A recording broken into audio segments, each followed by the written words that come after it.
ልጄኔ ሕይወት ያብራኬ ክፋይ የልጅነት ስጦታዬ የጨለማው ፀሐይ ያንድዬ ስጦታ ውዱ በረከቴ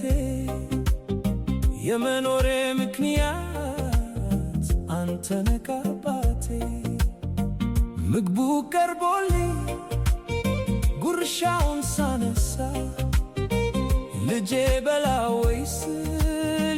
ይተናነቀኛል ጉሮሮዬ ዝግ ብሎ ማዕዱ ይዞረኛል ባፌ የመገብኩ የትናንቱ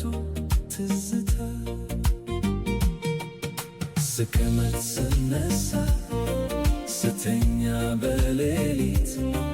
ከአእምሮ ያልጠፋህም የኔ ሕያው እውነት አይኖቼን ስጨፍን